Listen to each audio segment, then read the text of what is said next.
ಇಡೀ ಕರ್ನಾಟಕದ ಎಲ್ಲ ಗ್ರಾಮೀಣ ಜನತೆಗೆ ಗುಡ್ ನ್ಯೂಸ್.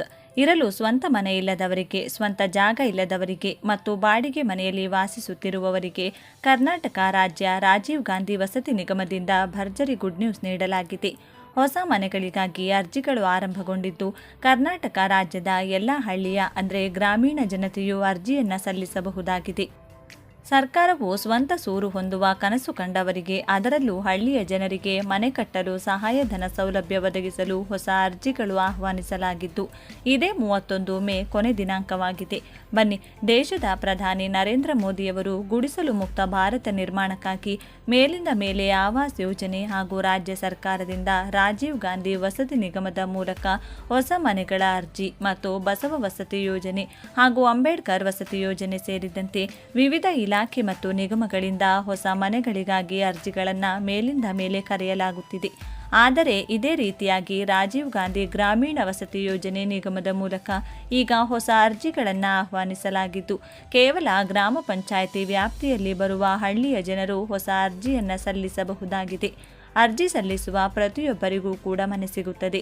ಬನ್ನಿ, ಹಾಗಿದ್ರೆ ನೀವು ಕೂಡ ಸ್ವಂತ ಮನೆ ಇಲ್ಲದವರಾಗಿದ್ರೆ ಅಥವಾ ಇತ್ತೀಚೆಗೆ ಮದುವೆಯಾಗಿದ್ದು ಪ್ರತ್ಯೇಕವಾಗಿ ರೇಷನ್ ಕಾರ್ಡ್ ಮಾಡಿಸಿಕೊಂಡಿದ್ರೆ ಅಥವಾ ಪ್ರತ್ಯೇಕ ಕುಟುಂಬ ಇದ್ದರೆ ನಿಮಗೂ ಕೂಡ ಹೊಸ ಮನೆಗಾಗಿ ಅರ್ಜಿ ಸಲ್ಲಿಸಲು ಅವಕಾಶವಿದ್ದು, ಅರ್ಜಿಯನ್ನು ಹೇಗೆ ಸಲ್ಲಿಸಬೇಕು, ಯಾವೆಲ್ಲ ದಾಖಲೆಗಳು ಬೇಕು, ಎಲ್ಲಿ ಅರ್ಜಿಯನ್ನು ಸಲ್ಲಿಸಬೇಕು, ಅದನ್ನು ಪಡೆದುಕೊಳ್ಳುವುದು ಹೇಗೆ, ಅರ್ಜಿ ಸಲ್ಲಿಸಿದ ನಂತರ ಎಷ್ಟು ದಿನಗಳ ಒಳಗಾಗಿ ನಮಗೆ ಮನೆ ಸಿಗುತ್ತದೆ, ಅಂದರೆ ಮನೆ ಕಟ್ಟಿಕೊಳ್ಳಲು ಹಣದ ಸಹಾಯಧನ ದೊರೆಯುತ್ತದೆ, ಎಷ್ಟು ಕಂತುಗಳ ಮೂಲಕ ಎಷ್ಟು ಹಣವನ್ನು ನಮ್ಮ ಖಾತೆಗೆ ನೇರವಾಗಿ ಹಾಕಲಾಗುತ್ತದೆ, ಈ ಎಲ್ಲ ಸಂಪೂರ್ಣ ಮಾಹಿತಿಯನ್ನು ತಿಳಿದುಕೊಳ್ಳಲು ತಪ್ಪದೇ ವಿಡಿಯೋವನ್ನು ಕೊನೆವರೆಗೂ ನೋಡಿ. ನೀವು ಕೂಡ ಸ್ವಂತ ಮನೆ ಇಲ್ಲದ ನಿರಾಶ್ರಿತರಾಗಿದ್ದರೆ ಈ ವಿಡಿಯೋಗೆ ಒಂದು ಲೈಕ್ ಮಾಡಿ.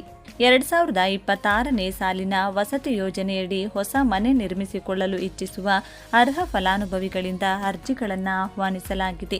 ಗ್ರಾಮೀಣ ಭಾಗದ ಬಡತನ ರೇಖೆಗಿಂತ ಕೆಳಗಿರುವ ಕುಟುಂಬಗಳಿಗೆ ಈ ಯೋಜನೆಯು ಆಸರೆಯಾಗಲಿದ್ದು, ರಾಜ್ಯದ ಎಲ್ಲ ಗ್ರಾಮ ಪಂಚಾಯಿತಿಗಳಲ್ಲಿ ಅರ್ಜಿ ಸಲ್ಲಿಸುವ ಪ್ರಕ್ರಿಯೆ ಈಗಾಗಲೇ ಚಾಲನೆಗೊಂಡಿದೆ. ಗ್ರಾಮೀಣ ಭಾಗದ ಜನರ ಜೀವನ ಮಟ್ಟವನ್ನು ಸುಧಾರಿಸುವುದು ಮತ್ತು ಪ್ರತಿಯೊಬ್ಬರಿಗೂ ಗೌರವಯುತವಾದ ವಸತಿ ಸೌಲಭ್ಯ ಒದಗಿಸುವುದು ಈ ಯೋಜನೆಯ ಮುಖ್ಯ ಉದ್ದೇಶವಾಗಿದೆ.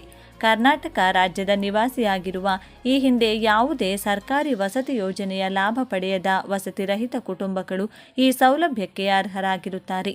ಆರ್ಥಿಕವಾಗಿ ಹಿಂದುಳಿದ ವರ್ಗದವರಿಗೆ ತಮ್ಮದೇ ಆದ ಸುಂದರ ಮನೆಯನ್ನು ನಿರ್ಮಿಸಿಕೊಳ್ಳಲು ಈ ಯೋಜನೆ ಒಂದು ಸುವರ್ಣಾವಕಾಶವಾಗಿದೆ. ಈ ಯೋಜನೆಯಡಿ ಆಯ್ಕೆಯಾದ ಫಲಾನುಭವಿಗಳಿಗೆ ಮನೆ ನಿರ್ಮಾಣದ ವಿವಿಧ ಹಂತಗಳ ಆಧಾರದ ಮೇಲೆ ಸುಮಾರು 1.2 ಲಕ್ಷ ರೂಪಾಯಿಂದ 1.75 ಲಕ್ಷ ರೂಪಾಯಿವರೆಗೆ ಸಹಾಯಧನ ಸಿಗಲಿದೆ. ವಿಶೇಷವಾಗಿ ಪರಿಶಿಷ್ಟ ಜಾತಿ ಮತ್ತು ಪರಿಶಿಷ್ಟ ಪಂಗಡದ ಅಭ್ಯರ್ಥಿಗಳಿಗೆ ಹೆಚ್ಚಿನ ಆದ್ಯತೆ ಹಾಗೂ ಹೆಚ್ಚಿನ ಧನ ಸಹಾಯದ ಸೌಲಭ್ಯವನ್ನು ಸರ್ಕಾರ ಕಲ್ಪಿಸಿದೆ. ಈ ಸಹಾಯಧನದ ಮೊತ್ತವನ್ನು ಯಾವುದೇ ಮಧ್ಯವರ್ತಿಗಳ ಹಾವಳಿ ಇಲ್ಲದೆ ನೇರವಾಗಿ ಫಲಾನುಭವಿಗಳ ಬ್ಯಾಂಕ್ ಖಾತೆಗೆ ಡಿಬಿಟಿ ಮೂಲಕ ಜಮಾ ಮಾಡಲಾಗುತ್ತದೆ. ಅರ್ಜಿ ಸಲ್ಲಿಸಲು ಇಚ್ಛಿಸುವವರು ತಮ್ಮ ವ್ಯಾಪ್ತಿಯ ಗ್ರಾಮ ಪಂಚಾಯಿತಿ ಕಚೇರಿಗೆ ಭೇಟಿ ನೀಡಿ ನಿಗದಿತ ನಮೂನೆಯಲ್ಲಿ ಅರ್ಜಿಯನ್ನು ಸಲ್ಲಿಸಬೇಕು. ಅರ್ಜಿಯೊಂದಿಗೆ ಆಧಾರ್ ಕಾರ್ಡ್ ಪ್ರತಿ, ವೋಟರ್ ಐಡಿ, ರೇಷನ್ ಕಾರ್ಡ್, ಭಾವಚಿತ್ರ ಹಾಗೂ ಮೊಬೈಲ್ ಸಂಖ್ಯೆಯನ್ನು ಒದಗಿಸುವುದು ಕಡ್ಡಾಯವಾಗಿದೆ. ಪಾರದರ್ಶಕತೆಯನ್ನು ಕಾಯ್ದುಕೊಳ್ಳಲು ಗ್ರಾಮ ಸಭೆಗಳ ಮೂಲಕ ಅರ್ಹ ಫಲಾನುಭವಿಗಳನ್ನು ಆಯ್ಕೆ ಮಾಡಲಾಗುತ್ತದೆ. ಹೆಚ್ಚಿನ ಮಾಹಿತಿಗಾಗಿ ಸಾರ್ವಜನಿಕರು ತಮ್ಮ ಭಾಗದ ಗ್ರಾಮ ಪಂಚಾಯಿತಿ ಅಭಿವೃದ್ಧಿ ಅಧಿಕಾರಿಗಳನ್ನು ಸಂಪರ್ಕಿಸಬಹುದು.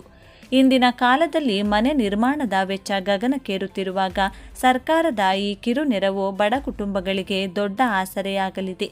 ಆದ್ದರಿಂದ ಅರ್ಹರು ವಿಳಂಬ ಮಾಡದೆ ತಕ್ಷಣವೇ ಅರ್ಜಿ ಸಲ್ಲಿಸಿ ಈ ಯೋಜನೆಯ ಸದುಪಯೋಗ ಪಡೆದುಕೊಳ್ಳಲು ಕೋರಲಾಗಿದೆ.